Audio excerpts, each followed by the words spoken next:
नमस्कार दोस्तों, आशा करती हूँ जो जहाँ पर भी हो अपने अपने कर्तव्य को निर्वाह कर रहे हो सतता और प्यार के साथ। तो चलिए दोस्तों, आज शुरू करते हैं उपनिषद अखंड संस्करण हर प्रकाशने से प्रकाशित इस किताब से केन उपनिषद के तृतीय खंड के द्वितीय मंत्र पढ़ना। लेकिन उससे पहले ये ज़रूर हम लोग जानेंगे कि ये जो अखंड संस्करण है उपनिषद की, इसकी अनुवादक और संपादना किए हैं अतुल चंद्र सेन, सीतानाथ दत्तभूषण और महेश चंद्र घोष महाशय। तो हम कोई सा भी उपनिषद जब शुरू करते हैं ताकि हम हमारे अंदर शांत हो जाए, स्थिर हो जाए और ब्रह्म के अस्तित्व को उपलब्धि करने के लिए और भी हमें आसानी हो, इसके लिए हम शांति पाठ से शुरू करते हैं। तो चलिए आज हम भी शुरू करते हैं केनोपनिषद की पाठ शांति पाठ से। ओम आप्यायन्तु ममांगानि वाक्प्राणचक्षुश्रोत्रमथो बलमिन्द्रियाणि च सर्वाणि सर्वं ब्रह्मोपनिषदं मा अहं ब्रह्म निराकुर्जां मा ब्रह्म निराकरोत् अनिराकरणमस्तु अनिराकरणं मे अस्तु तदात्तनि निरतेजा उपनिषत्सु धर्मास्ते मयि सन्तु। ओम शांति। ओम शांति। ओम शांति। अर्थात हम परम ब्रह्म के सामने ये गुहार लगा रहे हैं कि उनकी कृपा से हमारे ज्ञानेंद्रिय और कर्मेंद्रिय सारे पोषण लाभ करें। उपनिषद में वर्णित सब कुछ ब्रह्म है और हम ब्रह्म से पृथक हैं या ब्रह्म हमको त्यागे हैं, ये भ्रम हम में उत्पत्ति ना हो। और ये भी हम उनसे गुहार लगा रहे हैं कि उपनिषद में वर्णित हर एक कर्म हमारे जीवन में धीरे धीरे प्रतिफलित हो और इस यात्रा में अगर कोई बाधा आए, वो चाहे आधि भौतिक हो, आधि दैविक हो या आध्यात्मिक हो, उस बाधाओं का प्रशमन भी ब्रह्म करें। और इस प्रार्थना के बाद चलिए आज हम चले जाते हैं तृतीय खंड में। तृतीय खंड शुरू करने से पहले एक बार याद कर लेते हैं प्रथम खंड और द्वितीय खंड में हमें क्या सिखाया गया है। प्रथम खंड में बोला गया है कि हमें लगता है मन हमारे ज्ञानेंद्रिय और कर्मेंद्रियों को चालना करते हैं, लेकिन सही मायने में उनकी चालना कौन करते हैं, कौन उनके कारक है, कौन उनके करता है। सही मायने में देखा जाए तो क्या उन सब के सारे ज्ञानेंद्रिय कर्मेंद्रिय मन, इनके कोई अधिष्ठाता या अधिष्ठात्री देवता है क्या? इस प्रश्न का जवाब हमें आगे चल के प्रथम खंड में ऐसे मिला कि जिससे हमें पता चला कि जिनके कारण से ये आँख देख सकती है, ये कान सुन सकती है, ये मुंह बोल सकती है, ये मन सोच सकती है, ये नाक सूंघ सकती है, वो ही है जिनकी ऊर्जा से ये सब कुछ संभव है, जिनके लिए ये सब कुछ संभव है, वो ही है ब्रह्म। हम उनके कारण से ही इन सारे ज्ञानेंद्रिय कर्मेंद्रिय से जो तथ्य संग्रह करते हैं उनको हम व्याख्या या समझ सकते हैं, लेकिन फिर भी वो इन सारी ज्ञानेंद्रिय और कर्मेंद्रिय के परे हैं। लेकिन जिसमें भी आत्मा का प्रकाश, प्रकाश बोलना सही नहीं होगा, जिसमें भी आत्मा नहीं है वैसे कुछ भी ब्रह्म नहीं है। अगर कोई आके कुछ किसी भी चीज़ को बोल दे कि ये ब्रह्म है, तब वो गलत होगा अगर उसमें आत्मा नहीं है तो।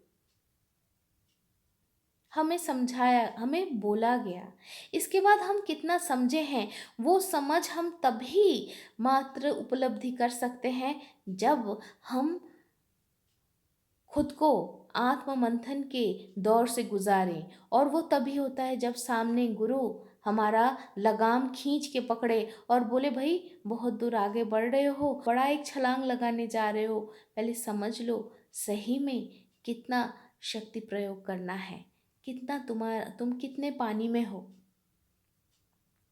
तो हमें लगा, शिष्य को लगा, इसलिए द्वितीय खंड में गुरु शिष्य संवाद के माध्यम से खुद के आत्म मंथन के लिए समझाया गया है। जहाँ पर बोला गया, गुरु शिष्य को बोल रहे हैं, अगर तुम्हें लगता है कि तुम ब्रह्म को जान गए हो, तब वो तर्क के विषय है। क्योंकि ब्रह्म के जो प्रकाश है तुम में या देवताओं में, बहुत ही क्षुद्र क्षुद्र अंश अंश उसमें प्रकाशित है। अगर ऐसा है, अगर बहुत क्षुद्र रूप से वो प्रकाशित है, तो तब तुम कैसे सोच सकते हो कि पूर्णतः तुम ब्रह्म को जान गए हो? अगर ऐसा है, तो तब तुम्हारा जानना, तुम सच में कितना ब्रह्म को जाने हो, वो मीमांसा की वस्तु है, मीमांसा की विषय है। जहां तक गुरु ने लगाम खींचा, शिष्य को उपलब्धि हुई और शिष्य बोलने लगा, हम ये नहीं कह सकते पूर्णतः कि मैं ब्रह्म को जान गया हूँ, ये भी हम नहीं कह सकते कि मैं उनको नहीं जानता हूँ।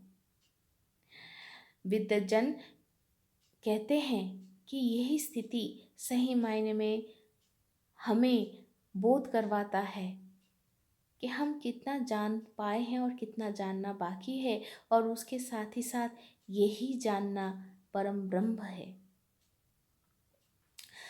ज्ञानियों के लिए ब्रह्म इसीलिए अविज्ञात है, लेकिन अज्ञानियों के लिए वो ज्ञात है। अर्थात वो कर्मेंद्रिय ज्ञानेंद्रिय से हम उनको समझ सकते हैं, हम उनको जान सकते हैं। अज्ञानियों के लिए यही सही है, क्योंकि जिसको हम अस्तित्व में, जिसका अस्तित्व हम समझ सकते हैं, वही अज्ञानियों के लिए सिर्फ सच है। लेकिन ये भी आगाह किया गया, ये जो जन्म हमें मिला है, ये जो देह हमने धारण किया है, यही जीवन में हमें पूर्णतः साधना करके ब्रह्म को उपलब्धि करना है। अर्थात हमारा जो मल्टी डायमेंशनल जो एग्जिस्टेंस है, उसको पूर्णतः उस मल्टी डायमेंशनल एग्जिस्टेंस के साथ इस 3 डायमेंशनल एग्जिस्टेंस को मिला लेना है। बोला तो गया, आत्मा मंथन के लिए आगाह तो किया गया, लेकिन सच में क्या हम समझ पाए?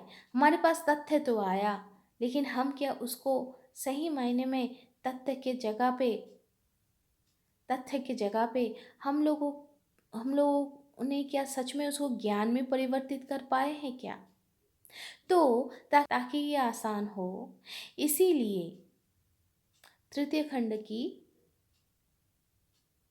शुरू करवाया गया है, तृतीय खंड को लाया गया है। इस तृतीय खंड में एक बहुत ही सुंदर और छोटा सा उदाहरण दिया गया है। चलिए शुरू करते हैं। ब्रह्मः देवेभ्यः विजिज्ञेतस्यः ब्रह्मन् विजये देवा अमह्यन्त त ऐकन्तास्माकमेवायं विजय अस्माकमेवायं महिमेति तद्धैषां विजिगौ तेभ्यो ह प्रादुर्बभूव तन्न व्यजानत किमिदं जखमीति। क्या बोला जा रहा है? बोला ये जा रहा है कि देवासुर संग्राम में ब्रह्म ने असुरों के ऊपर विजय प्राप्त किए, तो देवताएं जीत गए, और देवताओं को लगा ये विजय देवताओं का है। उनको ये लगा ये जो महिमा है जीतने की, ये महिमा देवताओं का है। ये उदाहरण क्यों बोला गया? इसका 3 व्याख्या हो सकता है। एक व्याख्या जहाँ पर उनका गुण कीर्तन किया गया है ब्रह्म का, कैसे कि अगर ब्रह्म नहीं है तो भाई देवासुर संग्राम में जो असुरों का खात्मा कर दिए, उनको जो वध कर दिए, उनका अस्तित्व हम कैसे नकार सकते हैं? द्वितीय व्याख्या ये हो सकता है कि ठीक है, ब्रह्म है, लेकिन ये ब्रह्म की स्तुति के लिए किया गया है, ताकि हम इनके गुरुत्व समझ पाए। इन ब्रह्म ज्ञान के लिए ही अग्नि देवताओं में श्रेष्ठ है, और इस ब्रह्म ज्ञान को साधना के माध्यम से सिद्ध करने के लिए ये सिद्ध कर पाए हैं। इसीलिए इंद्र, अग्नि और बाकी समस्त देवताओं से भी श्रेष्ठ हैं, उनके राजा हैं।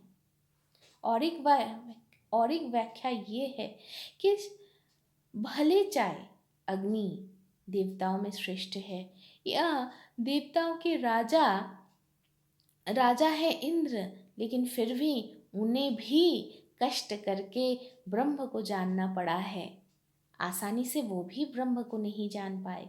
ये जो महिमा व्याख्या किया गया है, ये हम लोगों को एक बार के लिए एक कोशिश किया गया है, हम लोगों के सामने एक बार के लिए हम लोगों को ये समझाने की कोशिश किया गया है कि भाई ब्रह्म जो सुनने में लग रहा है कि हम मतलब अस्तित्व और अस्तित्व के पारे सब कुछ है, ये बहुत सहज नहीं है। इनको जानना कठिन है। क्यों? क्योंकि वो तो अविज्ञात है, और इस उपलब्धि को सही मायने में समझाने के लिए ही इस उदाहरण का अवतारणा किया गया है। जहाँ पर 16वें या तृतीय खंड के द्वितीय मंत्र में कहा जा रहा है कि जहाँ तक अहंकार में डूबे हुए देवता इस विजय को अपना विजय बोल के मद मस्त हो गए, तो उनके इस अहंकार को चूर्ण करने के लिए, उनको वहाँ से निकालने के लिए, उस अविद्या से निकालने के लिए ब्रह्म उनके सामने उपस्थित हुए। लेकिन अहंकार में चूर्ण, अविद्या में लीन देवताएं ब्रह्म को पहचान नहीं पाए। ठीक जैसे हम भी नहीं पहचान पाते हैं, हमारे अंदर जिस ब्रह्म के आविर्भाव हो चुका है, हम उनको समझ ही नहीं पाते। जब तक ना हम अपने मन से, अपने अस्तित्व से अहंकार को रिक्त कर दें, अहंकार से हमारा नाता हम ना तोड़ दें, तब तक हम लोग ब्रह्म को उपलब्धि नहीं कर पाते हैं। वैसे ब्रह्म आते हैं इसीलिए ताकि हम इस अहंकार के बोझ से मुक्त हो जाएं। तो इसके आगे क्या हुआ, क्या होगा, वो हम जानेंगे अगले हफ्ते। तब तक के लिए आशा करती हूँ आप सारे लोग अच्छे से रहोगे, खुश रहोगे और प्रार्थना में रहोगे। शुभमस्तु।